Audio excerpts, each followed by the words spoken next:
एक बुढ़े का त्योर घटता घटता घटता कति घट गया। चाची ताइया ने लोग लुगाइया ने भान भाइया ने सबने यो बेरा पटिया के भाई बुढ़ा तो अंधा हो लिया। जो भी नहीं बहू आवे कोई उस तमू ना ढके। इधर सूद बैठा के दिनों बुढ़ा लेकर लाडू थाल में और घर घर में बांटने लग गया। एक नई नई बहू आई थी। आजकल तो नान करे अपने आम आदमी बना ले से, पहले पुराने टाइम थे टूटी ओढ़ केवाड़ होया करती। एक बार नई नई जो बहू आई थी वह केवाड़ ढाल के साकर लगानी उसको याद नहीं रही और खाट लगा के उस खाट के आगे लत्ता लगा दिया और अंग्रेजी में होकर नहाने लगी। ईसा सूद बैठा उस बुढ़े ने वे केवाड़ खुड़खुड़ा के दिए।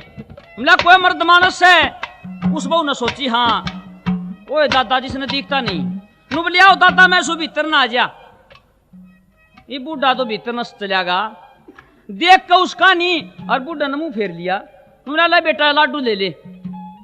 वह बहू खड़ी थी अपने उसने के बेरा था इसने दिखे से नुबलिया हूं दादा क्या के बांडस है। नुबला बेटा पहले मैंने दिखा ना करता परसों आंख बनवा ली मैंने दिखने लग गया।